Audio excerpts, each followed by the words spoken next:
Hey, business builders. We're about to have Tersh. Tersh is going to take us through this topic. And Tersh has been a friend of mine and business builders ever since I was first a guest on his podcast. And we just pretty quickly realized that we have things in common: business, focus on our family, personal development. And so has joined us periodically. He joined us for book club. He's going to join us for the next one. In particular, he joined us for one that if you don't get a chance, or if you haven't gotten a chance yet, the book is called Family Board Meeting, right? And who it was it Jim Shields? Jim Shields, yeah, is that the author of Family Board Meeting? Wow, look, Sounds familiar. See, I got a stack of books behind me. They all run together. I hear you. So we ended up reading that book and working on it. And then Tersh interviewed the author and went deeper on the content. And being intentional parents is and balancing work and business is something we talk about here. So anyway, Tersh's been a friend for a long time, and I saw him and Josh, who can't be with us today because he's getting his wisdom teeth out or something, which probably most of the rest of us have experienced. But I saw them do a presentation on AI, which many of us are interested in. But what was different about the presentation with Tersh and Josh is they're just so into practical application and they love these tools and they're kind of, quote, nerding out on it, but in a way that makes it approachable and you can use it and you can apply pieces of it. And the other thing is the way that Tersh will talk about it. I think what you're going to find out is there'll be parts of it where it'll kind of blow your mind, like, wow, I had no idea that that was coming or it could do that. And when I listened to them, it was probably 3 or 4 months ago, and I said, I'm sure whatever it is going on when we get together in February will probably be different. And I'll let you cover that, Tersh, but I'm sure that's the case. So Tersh is going to take over, but it's good to be with all of you. Tersh, I'm going to turn it over to you. Cool deal. First off, thanks, Wayne, for letting me hang out and chill with you. It is a very different presentation when it's just myself versus myself and Josh, because I truly enjoy making fun of Josh. So I don't have that opportunity today. So bear with me. You guys are so good. You guys really are so good together. So good, so funny, entertaining. Yeah, we don't take to heart anything that the other says. So I guess that's Last thing I'll out say, there. well, Julie, could you make fun of Tersh? Maybe that might work. You make fun of him, right? Yeah. So first off, I am the founder and co-host of Service Business Mastery Podcast. Like Wayne said, he was on the show. I think it was 2018. And ever since then, we've developed a close friendship, and I've appreciated everything that Wayne's done. And I am CEO of Service Emperor HVAC Plumbing Electrical and founder of TriStar HVAC Plumbing and Electrical. And TriStar and Service Emperor are both in the same market. They're both in Savannah. And one is a very high volume, low margin business, and the other one is a lower volume, high margin HVAC and plumbing business. How many people are using an AI tool of some sort today, like Chat GPT or something to that effect? Yeah. Even Grammarly uses some AI functions in it, which is really cool.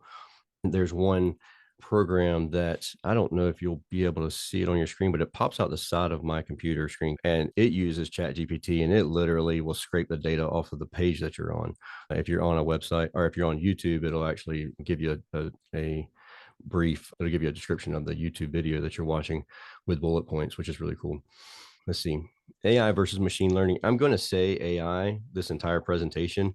Just know that there's a difference between AI and machine learning. And if you're deep in the AI world, don't let it annoy you that I'm going to call something AI when in fact it's actually machine learning. Machine learning is most of what is going on. True AI can absolutely think for itself, whereas machine learning is it repeats the information that's been put in there, it's been collected. So with that being said, if you have something that is using machine learning, the old adage garbage in, garbage out stands very true. So the more data that's put into a machine learning program, the servers on a machine learning program that are false or inaccurate or anything like that, then the more likelihood that false information will come out.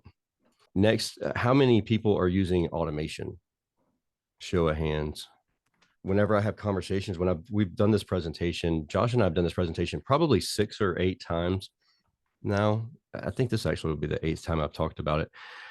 It's changed every time, but also the biggest feedback that I get afterwards is most people really want to know more about automation than they do about AI. So I just want to make sure that we're aware of this. And I'm going to talk a little bit about automation, but not a ton about automation. Prompt engineering. What is prompt engineering and why is it an important skill to learn? So prompt engineering is what you need to put into ChatGPT to get the information out that you want. The way you put information into ChatGPT will drastically change the results that you get out of ChatGPT. And it's more so like ChatGPT is very user friendly. There are other ones that are less user friendly and will give you wildly weird results if you're not very careful with what you want to put in. I will tell you that there is a process and it's called RICE, RICCE, which is role, instructions, context, constraints, and examples. So you're going to prompt, your role is you're going to tell the prompt what their role is, what the position is that they're going to do. Like you are a data mining engineer and you're going to act as a data mining scientist, specialize in locating the most popular social post about a specific topic across all major social media platforms based on likes and shares, leveraging its browser capabilities to access current social media analytics and trends. It prioritizes the data analytics on likes and shares, followed by engagement rates and follows and views to provide a comprehensive insight into social media trends. So that's the what you do instructions. Then you would have your in context. Then your constraints would be the GPT should avoid engaging in or promoting activities that violate social media platforms' terms of services, including but not limited to data scraping that breaches user agreements. And then examples are provide concise, data-driven insights into social media trends across all major platforms, highlighting key statistics, potentially influential posts or topics with a focus on likes, shares, engagements, and views. The GPT should guide users on how to interpret the media metrics responsibly across different platforms. And so with that bot being created, it's called the social data miner. And you can type in literally anything, like find the most liked post about climate change, and it'll search the web and scrape the web. I put in a post last night that said social media for Savannah, Georgia, for HVAC for Savannah, Georgia. And it gave the whole trending social media post, which ones were the most popular, and how to mimic those popular trends. So Tersh, without going down a big, rabbit hole, what I heard you saying, and this would depend on who's been in Chat GPT or OpenAI, which is the most common one that people are using. If you've been in there, you're going to go in there and there's going to be a prompt and you can stay within one chat and you can tell it these things like he's telling you, right? Like you Would you can like for me to show you this? probably would be helpful to just Okay, pop it up so people could see that. Well, and I have to make fun of you for something just because Wayne kind of asked me to. What I would like to say is I feel like if you were Chat GPT and that prompt was that long, it's a good thing Chat GPT doesn't say too long didn't read. Because that's a long prompt. Julie brings up a good point, is the fact that prompts, I am a very short and concise and to the point person where I don't want to have to write that out every time. And that's the exact reason why I've built so many different bots, so that it knows all I have to do is type in a very short prompt and it has all that backstory built into it. Okay, so this is what Chat GPT looks like whenever you open it up on Chat GPT 4. Now on this left-hand side over here, oh, first off, can y'all see my screen with Chat GPT open? Okay, these here are some of the bots that I've created. And so like I have a home service SOP bot, and all I have to do is say, let's say, an SOP for a SR. Now on the back end of the bot, I wrote out all the instructions for it to do and not to do. So then I can just do that, something as simple as what I typed in. Okay, so with that being said, if you see here that the company name is not used there, so all of on this side over here on your left hand side, These are going to be the chat threads, the threads that you've done in the past. So like actually today I did a service business checklist wizard. I was using that wizard, that chatbot, and I asked it to initially create a parts ordering checklist. And then it went into things that I felt like were too much. Felt like it was too much detail. I wanted to just a checklist. So then I just went in here and I said, create a form outline that can be used when a tech needs to order a part for the office and the office can track the process. Make this very simplified so the tech does not have to input too much information, but there's enough information to still have the office order the part that is needed by the tech and who the manufacturer is and when it will arrive and the PO number. ChatGPT also knows that, like when you're not using good grammar and English, you're not following it to the T. So there are times where it actually works better when you aren't doing that. But that gets into like the really long prompts. And so then this is what it spits out for me, basically the technician name. And so then I was able to just create this inside of Company Cam, which is a data asset management tool. And I added this in here and it was just that simple. So sometimes you don't get the first thing. You don't get exactly what you want on the first time. You can create these logos here. I was working on that last night a little bit. So you mentioned on the last prompt you were doing, Tersh, that it didn't mention the company name, but typically you could tell it down below. Now Yes. redo that, but include them. Right. So there's normally a little box right here that's right where this Grammarly box is covering up. And that is your information. That is your custom instructions. So then it will actually it will use this information every single time. So that's a very consistent conversation. So this information is used every single time that Chat GPT creates a response. So I'm just going to say like that helps get us into, okay, so this is how Tersh is using Chat GPT. He's got these different bots that he's pre-programmed on the left. So it knows how to act like this or act like this or act like Right. this.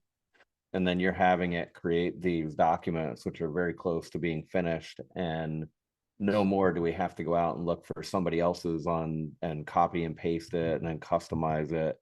You can copy out of here and paste it and tweak it a little bit if you need to, right? And it also knows all these things about you. So I think that's helpful. And then I know you have things in here that are kind of even more mind-blowing in your presentation about like voice answering and things like that. So thanks. Yeah. So let's see here. Customer service use cases.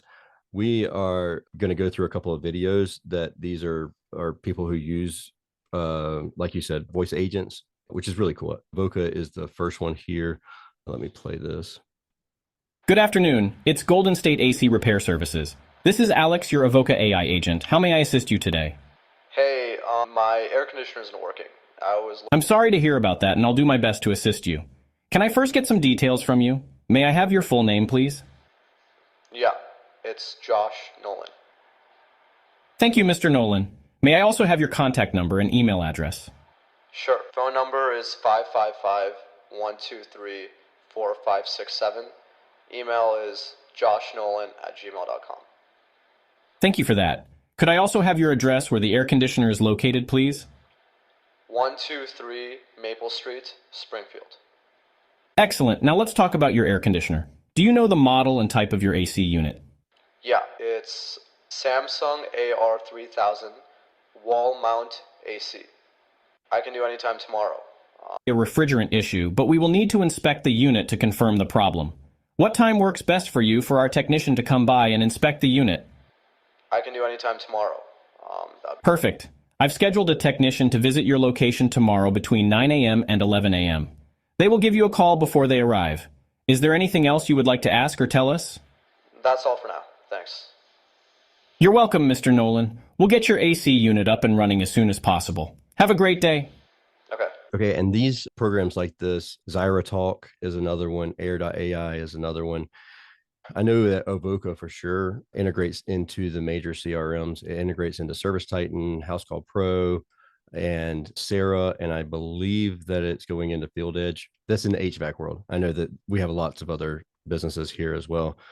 But so this can actually input the data, input the information into your CRM. So we are currently using this and we're out onboarding right now, but we're using it for after hours calls. So because our after hours call centers, they always would get our names wrong and just they sounded groggy all the time. And so this person here, this AI agent they never call in sick. They can book your tune-ups. They don't care if they get told no. They actually can go through your full script of rebuttals whenever somebody says no constantly, and it doesn't hurt their feelings. They can do outbound dialing, they can do follow-ups, and yeah, it's the biggest thing is they don't call in sick. So for me anyways, and they don't sound like they just woke up whenever they answer the phones. If you want to scan this QR code, this is actually a podcast episode from where Josh and I interviewed Tyson, who is the founder of Voca. Next is Sarah, which is a field management software that I actually use here. By using the Sarah scheduling widget on your website, your customers can book appointments online, which will automatically appear on your dispatch board. After they've entered their customer information, they will be able to pick a time that you have available. Sarah's Smart Scheduler is based on your technician's capabilities, availabilities, and priorities. Every job is assigned to the right technician. Once an appointment has been scheduled on the widget, your board will populate with that job. Certain jobs will remain unassigned while the automatic dispatcher looks for the best spot for the appointment. Changing the dispatch strategy changes how the automatic dispatcher behaves. Edit your technician's capabilities and availability to ensure that every job is assigned to the right technician. All right. And that thing moves around constantly and it pays attention to the text. So the one that is the most successful in one area or another, like if it's a furnace call, furnace tune-up, then this technician has the highest percentage of conversions and the highest average ticket price. They're going to send that technician over the other technician. They're not going to actually pay as close attention to the distance because they want the person that's going to convert more. And that's the person they're going to send to us. So if they drove an extra 15 minutes to get there, but they converted at $1,000 higher on furnaces than they do on heat pumps, then that's more profitable for them to be there versus sending the other person that was just next door. Next up is Upfrog. They are a friend of mine, Justin and Noah, and they have an AI chat tool that interacts with actually Facebook Messenger and Facebook ads called Ribby, and it has a full-on smart conversations. There are parameters built in there so that it can't go wild with people, but it knows what to say. It's kind of like, I would say, very similar to Avoca and Air.ai, and those agents, they have things that they just can't say. I mean, it blocks them from being able to say, so you don't have to worry about things getting out of hand whenever they're texting a client or a potential client. Actually, I have a quick conversation between Ribby and a potential client. And although I am in Wayne's book club and I do read, I have dyslexia. So there's no way that I'm reading any of that, not that fast. So if anybody wants that video, I'm more than happy to send it to you. But it's basically just shows you that how long and extensive the conversation they have with the client. And the bot, if you will, or the AI is on the right-hand side and the left-hand side consumer. Yep. And there is a period in here, I believe, where the consumer doesn't get back with them very quickly. And so they check back in with them after the fact so that they didn't just let the conversation go. Are you using this one? I do not use this one, actually. I have shiny object syndrome, so I use a lot of the things that I talk about, but Ribby is not one of them that I have signed up with yet. They are actually a sponsor of the podcast, so I will be using them to try it out so that I can talk about it more on the podcast, but I haven't done it yet. And I don't run a lot of Facebook ads either. Most of our Facebook is organic, so it's very helpful if you're doing Facebook ads. So we do use Upfrog, but we just don't use that component of it. Yeah, we just don't use Ribby. The text response things that we use now are a little different. I don't know what type of machine learning or generated thing that is, but it auto responds appropriately, but it's not as high tech as the Ribby option. Yeah. So the way that we have it now, we through Upfrog, and you can use a program like Chirp or Podium. They all do the same thing. And it's basically the response tree. Like if they say yes, then you respond this way. If they say no, you respond this way. And it follows up. And it's a massive tree of responses. And most of them are pre-built out. But that's what we use currently. So it's not quite machine learning. It's still just a bot more so than an AI agent. So one of the things that Josh uses, and I'm reading Josh's notes here, is that they will take, what does it say? They drip out for their clients. They drip out with AI bot, do a drip campaign, and they can send it out to every single client for someone instantly. So instead of having an outbound to all of your clients and following up with stuff, you can just have it set so that it sends out 2,500 limit for the FCC or whatever it is, the limitations. So basically it's like you having 2,500 outbounders and Outbound salespeople trying to connect with. Yeah. Connect. They're trying to close a deal, like follow up, that close up an open estimate, or get tune-ups booked, or like maintenance agreements booked, those types of things.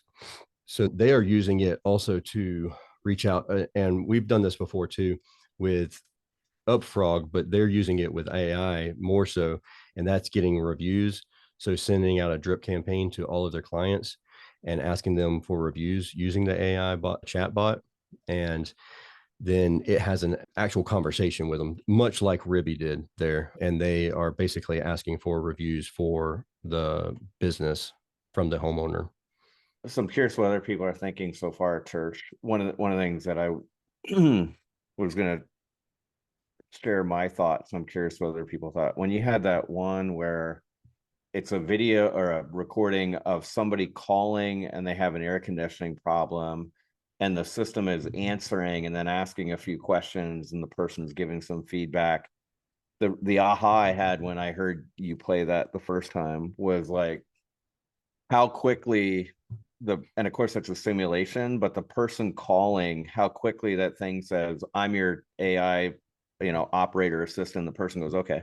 Like that's totally how the world's going to be. Like there's just no reason to believe it'll be anything other than that. Like I think we're all going to call places and it's going to say, "I'm your AI assistant helping you book an appointment for whatever." And we're going to talk to it just like that guy did, like willingly talk to it. That was kind of mind blowing just to think that, but I'm like, I'm sure that's true. I don't know if anybody here has done it, but we went out to dinner one night with some friends of ours and we called a local restaurant. Has anybody used that Google Assistant dialing where it books reservations for you?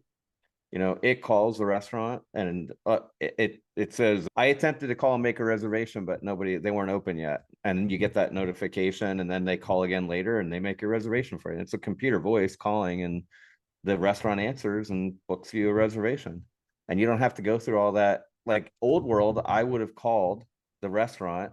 It's called the Port here nearby. I would have called the Port and they wouldn't have answered. And then I've been like, all right, I hope I remember to call later on today. And I would have probably forgotten, or it'd have been close to the time I'd have called and it'd have been beep, beep, beep. It'd have been busy, right? And this thing, it'll keep calling for you till you make an appointment, which is good for the restaurant and is good for me. My friends, the Reuben Cams, who Brad Walmer knows, we all just showed up there and we had dinner. Thank you to the Google Assistant who had made the call. I don't know, like, is anybody else like you hear that? Like you listen to that person calling, talking about the air conditioner, and it's like, I don't know. Yeah, apparently not. Well, I also wanted to mention something, if it's okay. The first example of Avoca, it has improved so much. So like I've listened to that demo every time they've done the presentation and it's incredible. And they're working with coaching groups that like teach your CSRs and your team how to speak more eloquently and wordsmith and be more professional and have the right things to say. Those AI bots are learning emotion. And I know that sounds bizarre, but they show empathy that actually feels like I'm a nurse and I'm a mom of 4. So I'm like, oh, that thing actually kind of cares about my situation. It's getting a little cool. And it's neat that it is telling, like Wayne mentioned, it up front tells you that it's an AI bot. So it's not a real person, but it feels pretty personal. Also, if somebody does have a problem with this, because this question has come up in the past, if someone has a problem with it being an AI agent, it will quickly tell you, I can connect you with a human being. Please give me the best number and I'll have them call you right back. And so then it sends you a message that you need to reach out to X, Y, and Z person because they need to speak with a human. So anybody that has any fear of that being the case, it's not a fear at all. Marketing cases, social media engagement, content creation ideas, email marketing, and video scripts and outlines. So all the prompts that I have another prompt that will create literally the little thing that I showed you that pops out the side. It will create a video script for you to record a video that's similar to that one, or one that would outrank that one theoretically, as long as you do the work and do everything it says in the little steps. So email marketing, it literally can create an entire calendar of social media posts and email. So you're like your content creation ideas, it can create one image for LinkedIn, one image for Instagram, a script for TikTok, and a script for Reels. And it'll change each one of them so that it's specific for that social media platform. And it can create, I mean, as wild as you can imagine, it'll create a content calendar for that. So like Julie and I created a content calendar for the entire year to put out a piece of content every single day. And it was all HVAC related, and they were fairy tale based. So they were all like almost Disney-like characters in a story, and the whole story ran the whole year of content. And they were all related and it spit that information out in 30 seconds. But then obviously you had to create the content. Was that in Chat GPT? It was, yeah. And so I'll tell you a couple local Facebook groups. So we have in our Facebook group, we have Josh. You'll see a post if you're in our group where Josh will ask a question. And those questions they're the most engaging post in the entire Facebook group. And all Josh did was he went into Chat GPT and said, create 50 engaging topics for Facebook, and 50 engaging topics and questions for LinkedIn. And so now it's on an automatic rotation inside of something like Buffer or some of these other like Hootsuite where you can automatically post them, and it posts out this question, and this question these questions are the most engaging post of all of we get 10 posts a day, and these automated posts are always the most engaging ones. Education content, Chat GPT will pop that stuff out. Now I keep saying Chat GPT, but there's other ones. There's Bard, there's Bing Chat, there's Claude, and I have a slide that shows a couple of other popular ones.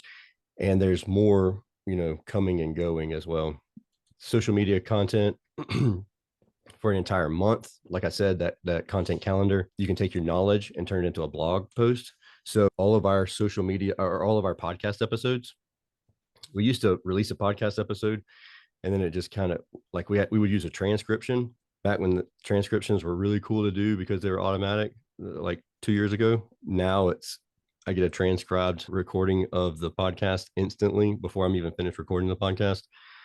Literally all that information can go into a program that's called Cast Magic, and it will create 10 different titles for the podcast episode, 10 different slugs for the website. It'll create a thank you letter to the guest. It'll create 40, what do they call those? Threads, I think that's what they're called in Twitter. 40 different Twitter threads to go in series. It'll create a Q&A section of what you would learn in this podcast episode, a 2,500 word blog post, a too long didn't read bullet point to go at the top of the blog post. There's a whole slew of things. Oh, a YouTube description of it with timestamps. I mean, it's literally like 40 different things it'll create, and it creates it like that. And there's other programs out there. Cast Magics just happens to be the one that I use. There is a program that will take our entire podcast episode and you put it in there, and it decides the clips based on what it thinks is the most popular, and it'll create snippet clips for TikTok and Instagram and YouTube stories or shorts. Yes, YouTube shorts and Facebook stories and Opus. Yeah, Opus. And it'll actually create the words on it. So like if it's if a word that needs to be emphasized, it'll change the word, like the color and the font, make it larger and pop it up. When you talked about Josh creating questions in your Facebook group, and then they're very engaging, you can create these questions. I think partly what goes off my brain is, well, we're taking the human element out of creating those posts, and this is awful. But as a coach and a person that likes to interact with other people, the really beautiful interactions are the things that are going to happen down in the comments anyway. Oh yeah. So that gives me more time to interact with people in the comments if I can just have the easy, all these things are posted. Now I just get to do the human to human stuff. Yeah. If you can have something else create the thought-provoking post, the initial post, then you just respond to it, or you tag other people that may know the answer. And so then it brings other people who are experts into the conversation, and they appreciate the engagement as well. So then that increases your networking. Well, and for me, I overthink every word that I'm going to do. So over perfecting, overly detailing, and trying to make it perfect, I can give it an idea and it just kind of creates it. And if it wasn't hitting my target, what I would envisioned, just kind of tell it what language or what tone to speak. And then it seems to get it right faster than I would. So I'm getting ready to transition after this slide into technician training. But the email marketing, follow-up sequences, newsletters, nurturing your list, and it can actually list cleanup. So it can analyze the people. Like if you use MailChimp or Constant Contact, they'll tell you like who the people are most engaging and least engaging. But you can go through and actually take the data that anything gives you, like any kind of data analytics, and you can just pop it into ChatGPT and it'll tell you what to do to fix X, Y, and Z, or areas that it can see that needs improvement. And then you can ask it, well, what do I do to improve that? So before I get started on technician training, does anybody have any questions about the things that I've talked to already? Wayne, you're going to get us a list of the examples and tools that Tersh has shared here so far? Can we get that, Tersh? Like Yeah. QR code and some of the tools and stuff? Oh yeah, absolutely. All right, so call by call management, if anybody's not familiar with that terminology, it's basically managing the technician before they leave the call. So prior to they getting to the job, while they're on the job, they check in, and then after they are getting ready to diagnose it and getting ready to present the options to the homeowner, then after they finish the job, all of those times, all those points, you're interacting with a technician so that you can make sure they're following the script and making sure that they're being consistent, and you have a consistent client communication and interaction. Well, CXC and Rilla do that automatically using AI. And it's one of those things that it's listening to you all the time, just like your phone is. And it will tell you at what point in the conversation you've went off script or went off the rails or lost the customer completely. One of those programs will actually give you a disc analysis of the consumer while you're talking to them. And so then once you're finished having the initial conversation, if you were diligent and went back to your truck and you say, hey, this is their disc profile, this is how you need to communicate with them in order to make sure that they are communicated with the way they want to be communicated with. So then, it's a win-win situation for everybody. We actually use Rilla, and it will tell you how many times you've said certain things. And if you say, like, there's industry jargon words that we want to stay away from. And so it'll let you know, and it's not a tattletale thing to the manager. All this information goes to the technicians so that the technician can become a better technician and a better salesperson themselves and better communicator, because most technicians are very technical. They're not communicators. So whenever you have that device that's telling you, instead of it being me telling them that they don't know what they're doing and they need to stop saying X, Y, and Z and shut their mouths and listen. It'll actually tell you that you talked too much in the conversation. You need to stop and pause and let there be silence. It tells you all of that information based on other companies that are successful and then within your company. So like if you have, the more technicians you have, obviously the better information it can gather and say, hey, Tommy over here is generating the most revenue. He has the happiest customers, the most reviews. These are all the things that he's doing and you're not doing. So do these and copy Tommy. And if you have scripts, you can add scripts to these programs. And then as soon as it goes off script, it'll just let the technician know. And yeah, it's all automated pretty much instantly. Although I will say with these programs, you are recording the entire conversation. You're recording the conversation between the interaction between the technician and the homeowner. And so everybody involved needs to be notified that there's recording is happening. Although in the state of Georgia, it's not the law. In the state of Georgia, only one person needs to be notified, which is the technician. But to just be a good human being, we tell everybody that anytime you interact with anyone with Service Emperor, that there's a chance the conversation will be recorded to ensure that we're able to train properly, the jazz. And then technician training. So this is Sam, which is a simulated assistant mentor. And I have a video for Sam. Meet Sam, the first AI-powered mentor for skilled trades learning and development. Sam gives you and your team personalized guidance when using Interplay Learning's award-winning training platform. Hi, Sam. Hey there, I'm here to help you through the simulation practice. Ask me anything about it. I've been through it a few times and know all the ins and outs. It's like having a virtual mentor by your side, providing support and helping you gain skills faster. Need help? Ask Sam. I'm not quite sure why I'm supposed to check the inlet gas pressure. I know how to do it, I just don't know why. Great question. Understanding the why behind each step is very important. So, why do you think it is crucial to check the inlet gas pressure? Sam doesn't just provide answers. It nurtures the skills technicians need to excel on the job. If the gas pressure isn't correct, that could be why it's not firing, but since it is correct, we know that's not the issue. Absolutely correct. You nailed it. Proper gas pressure ensures the burner receives the right amount of fuel it needs to fire. If it was too low, the burner might not ignite properly, and if it was too high, it could result in a dangerous situation.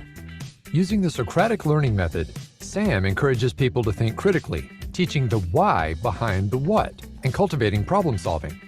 When newer techs ask Sam first, it can free senior techs and managers from answering the same foundational questions again and again, saving precious time and boosting productivity for the whole team. And how does it all work? Harnessing AI and Interplay's skill mill training platform, Sam provides answers and insights by tapping into meticulously crafted content and simulations from Interplay's subject matter experts. So what's next with Sam? Looking ahead, Sam will also help technicians resolve issues in the field and provide valuable coaching insights and skills analysis for managers. As the leader in immersive training for the skilled trades, Interplay Learning helps you train your workforce faster and more effectively than ever before. Caitlin was having like an insight or a aha while watching that. What would you have? I was. You look like it. You were like going like this. I think it's so cool. I mean, it makes sense to not have a newer tech calling a senior tech to get the information that can be readily available to them on hand. I think that's awesome. I agree. So I have another platform here that does something kind of similar, and that is Bluon's Master Mechanic, and it's bluon.ai. And basically it's a tech support from the 50,000 interactions. Bluon provides tech support to technicians in the field, and they record every conversation. And so it's actually comical, some of the conversations that they had, because the bot was very colorful in its language choices initially because of some of the conversations that they had. And so they had to be very careful with that, but it's learning more and more. Now, Master Mechanic, the challenge that I have with Master Mechanic is you need to be a very good prompt engineer to use Master Mechanic. And one of the biggest things about being an amazing tech support individual is you know what questions to ask in order to get the right answer. And whenever you have a bot that's not trained to be the tech support in the same way, then it doesn't always ask the best questions. So there can be a challenge there sometimes. Here is a podcast episode that we did with Peter and Logan. Peter is the CEO of Blue One and a really, really smart guy. But we had a great conversation about a month ago now, but they had a lot of other great products out there for automatically ordering parts with a technician and notifying the office. There's a lot of automation built into their platform. Rilla is the one that I was talking about that we use and has that conversation. It's basically like a ride along that you should be doing on a regular basis with your technicians. But instead of only being able to do one ride along a day with one technician, you can do 10 ride alongs in one day with 10 different technicians. So there's the QR code from, go ahead. Okay. Yeah, so maybe we can get that QR code. And I just want to tell you, because I think I would have this question, and maybe other people do. Vince typed in that it's eye-opening having a bot answer calls and texts after hours, automating review requests, training our team. How would you recommend we start to learn more about this new world, like spoon feeding it for a 50-year-old?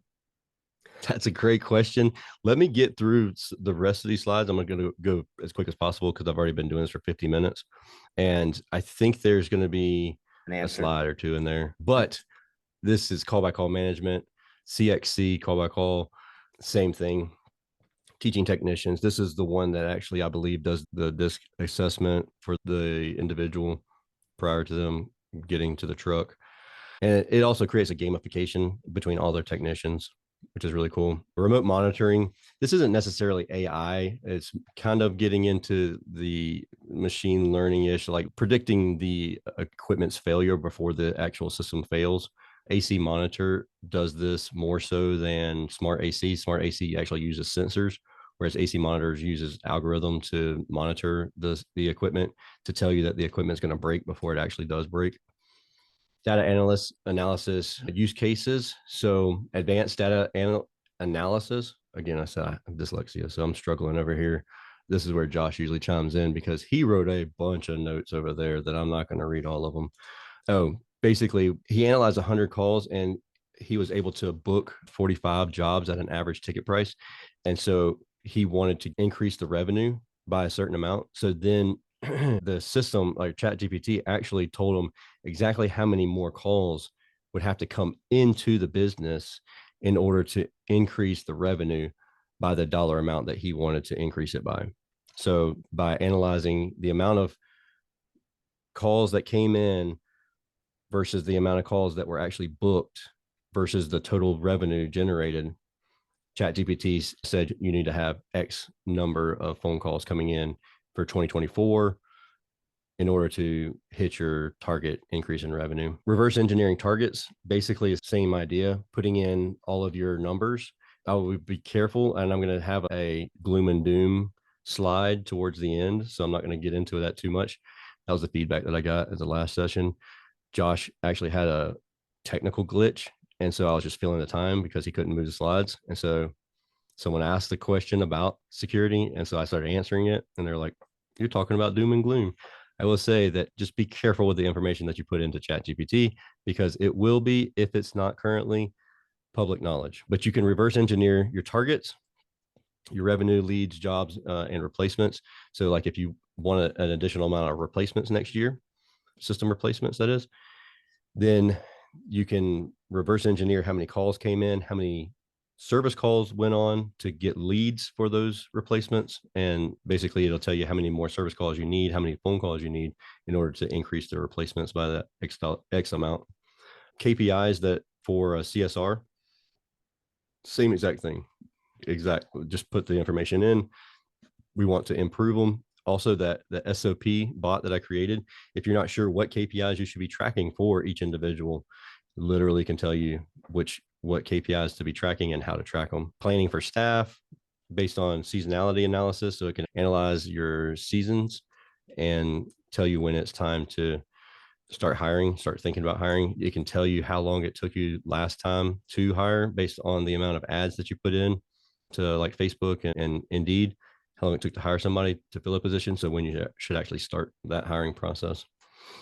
Operational efficiency, benefits of AI, using AI, enhanced customer experience. There's consistency with customer experience. I will tell you that when it comes to that, so like all of my reviews are responded to instantly by ChatGPT, and they are also, it's signed by me. There is trained by me, so it talks like I do and it types like I do. It also, if you had a negative review, then it doesn't get emotional like I would if I got a negative review. So it actually has a very calculated conversation with someone when they do have a negative review or issue. And it also does a little bit of keyword stuffing in there too, to let others know other services you provide whenever they're reading your reviews. Now, did you have to set up the keyword stuffing for the Yeah. reply? Like, is that all in the prompt? It's in the prompt, and it's also a Zapier integration. So that's one of the automations. Let's see, feedback without emotions, consistent messaging. So it's a very consistent message. It's not, but you don't change the way you say something depending on what kind of, like, how tired you are for the day or whatever. Drawbacks, potential concerns of AI. Shiny object syndrome, very, very much the case.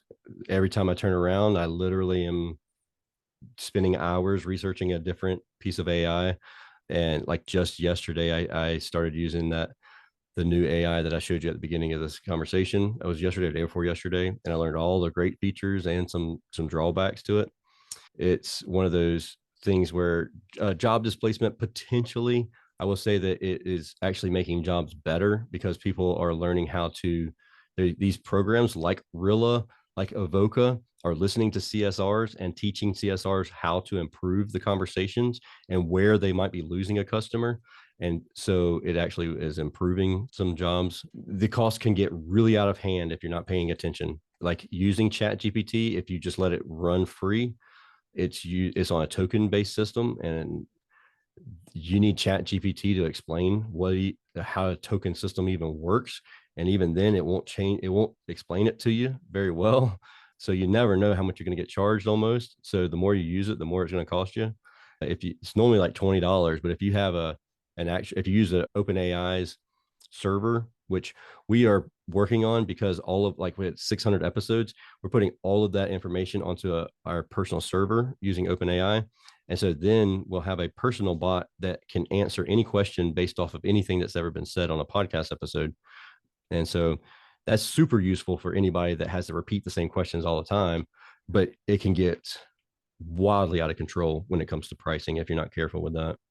I will tell you a security aspect with Avoca and Air.ai and Zyra Talk, all of them, and there's more and more of them coming. Those voices, they came from somewhere, and they can make your voice, if you use Descript, literally you can put a YouTube video of you into Descript or a video recording of you, and it'll cut all your ums and dead space like instantly, which is really awesome. But it also gathers your voice, it collects your voice. And so then I can literally, and I have done this, put in a prompt into Chat GPT to create a script for a podcast of me talking, and I just put that right into Descript. 2,500, no, more than 2,500 words. Like, I think it was like 3,500 words. And it spit out a podcast episode of me talking, but I did not say a word. It was using my voice. With that being said, Descript's not even great at that. That's not their target. So they only want to do it for filler words. So like you say, you do a video and you're like, man, I meant to say this and not that. Well, it can put those filler words in. You can crop in a different video or a different image or something. You can jump cut to an image, and it says something else in your voice. So you can change up that wording a little bit. That's the whole purpose behind it. But these other programs like Avoca, they actually were talking to Tyson, the founder of Avoca, asked me, he was going to a trade show and he had a booth there. And he said, I want to use somebody's voice here, somebody famous. Who should I do? I was like, duh, Morgan Freeman. And he did. He had Morgan Freeman, Dwayne, and Donald Trump. And they literally sounded like the three of them at the booth talking, having conversations. And so what I will say is, and I tell this to everybody that I talk to about this, make sure your family has a safe word. And when I say that, like your children know what the safe word is. So if grandma calls them and says, hey, come get in this black sedan over here, they hear grandma's voice. They know what grandma sounds like. So they're going towards this black sedan, even though that's not the person they're supposed to be getting in the car with after school. It's very important that you have a safe word in your family and you can use it, although my kids, they'd be like, okay, even with it, they're like, I don't know what the safe word is. I don't care. I'm going to grandma's. Just be aware of that. It's not super prevalent, but there's some weirdos out there and they'll take advantage of some weird stuff. So AI is not perfect. This is Midjourney. Is anybody using Midjourney to create images? I'll say this prompt is, or this video or image and prompt are from October. So things have improved some, but this prompt here, say create an image with a service technician kneeling next to an outdoor unit that is located in front of a residential home. The technician is wearing brown pants, which he's obviously not, and a black shirt, which he's not, with no writing on it. The tech is also working on equipment. And so then it's got these weird devices that aren't related to anything. But for people who have no idea about HVAC, you could probably pass that for something. Now, keep in mind, this is back from October and things have improved a lot. But anytime you see somebody's hands, they're almost always a dead giveaway. Their hands and eyeballs and windows in houses. Those are pretty much a dead giveaway for AI devices or AI images. Some of the tools I would start with, if you're not using anything at all, Midjourney, you have to use Discord to create the prompts, which is kind of a pain because you have to know how to use Discord. But once you get it, it's not terrible. Bard, OpenAI, and Claude. Claude AI is Apothic, I think is the name of the company that owns it or whatever. That's good for long form copy. So you can put an entire book in there and it'll analyze the whole book. It will write a whole book for you. Like we literally are putting in podcast episodes. So once we have our OpenAI bot, our server finished, we intend to put all of that information into Claude to create a book based off the podcast episodes. So it will create a full-on book. So has anybody ever seen a book like that created before? So this book here is called Tools of Titans by Tim Ferriss. Mm-hmm. And it literally is just podcast episodes that have been transcribed. And when he interviewed Kevin Costner, it's just a transcription of the podcast episode. And, that's it. And so that's what the whole book is created, just podcast episodes. And this book is $30 and Amazon bestseller, New York Times #1 bestseller, like piece of cake with content that's already there. It's already created. So groups, Facebook groups to join, AI-/ChatGPT prompts for entrepreneurs. 30,000 members in there. It's pretty good. I'm not super active in there, but sometimes very basic and sometimes it gets really advanced. So just be careful of the conversation you get into because sometimes I don't have a clue what you're talking about. On operations through automation. And if this, then that. If this, then that is very, very easy to use. Literally no coding at all. Like you couldn't code if you wanted to with if this, then that. If you have a Nest thermostat and you want the Nest to come on and have your house cooling down before you get home, really any of the smart thermostats, you can put it in if this, then that, and then it will track the GPS on your cell phone and it will tell the thermostat to drop the temperature before you get home. Like just tons of very simple automations with if this, then that. If I was just trying to get into automation, I would start off with if this, then that, and then move over to Zapier. We have about 2,500 Zaps that run every single month. And there's so many that I actually forget on a regular basis. Things that we didn't talk about, things that I didn't talk about necessarily, automations between CRMs and other platforms, like when someone arrives, when someone finishes a job. It automatically will send cookies to a homeowner if the job is over $5,000, webhooks and APIs, and there's a lot of other things too. But that's everything. Into the slide. Thanks, Tersh. I want some cookies. Yeah. Next Oh, yeah, time. those two. I got some s'mores in a box. Yeah, that's because you went through some kind of gateway and it automatically triggered, and then you got them. Yeah. Oh, yeah. Is that how it works? I hope you enjoyed it. Oh, yeah. Kids really like it. Anyway, those who have remained, thanks a lot, Tersh. Appreciate you. Oh, yeah. Yeah, absolutely. There's so many places we could go. Does anybody else have a question or a thought? Hopefully this opened your mind a little bit. You see some things. I know that that's kind of a fire hydrant too, and kind of went off script a little bit as well, but I really could have gone off script a lot more, especially after the breakout in Chicago. I had a ton of very, very advanced people who were in the class with us. It was like 164 people there. And they came in afterwards and said, I'd like to show you my product. I was like, oh, great. We're going to dive into a rabbit hole here. And so I am still learning about some really cool automations that deal with all kinds of business stuff. There were a couple of questions, and I'm happy to answer some of those if you want me to. Okay. Yeah, I think you did cover the one about if you're 50, where to start. I've done some Zapier. Let's talk a little bit about automation and what are people doing. I have a couple of very simple Zaps set up right now, connecting one app to another. So that's an example of how we can work on it. We can also go into, we did do some Chat GPT when it first came out, and we wrote some songs about people in the community and had some fun with it. But also gives you an idea of what you can do with it that is, very utilitarian as well. Could I show you some Zaps or real fast? Sure. Yeah, pull those up and put them on the end. Okay. Sure. So here's just a couple that the podcast uses. So Calendly, every time a new Calendly gets booked, a new Google Drive folder gets created, and then it's changed because sometimes the format of the things come from Calendly the wrong way. So you can change the format of it, create a new Google Drive, and then create a Google Doc with Cast Magic notes, and then create a Google Doc with pre-show notes.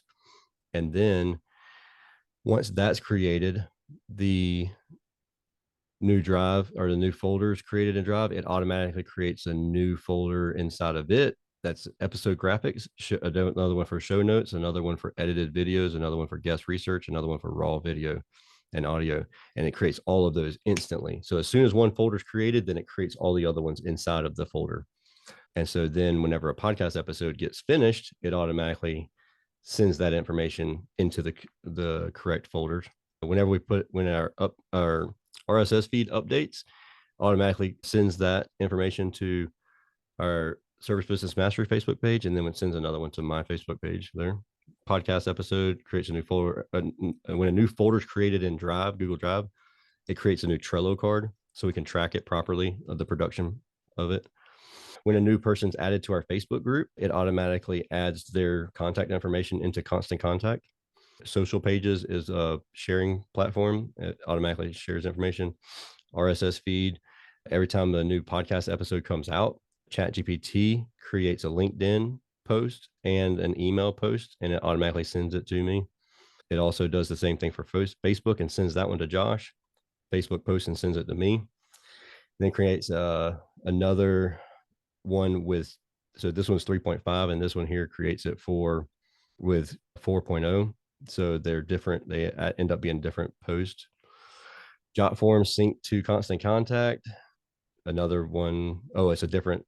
So we have different jot forms, and they syncing them to Constant Contact automatically. Syncing the webinar data into a Google Sheet.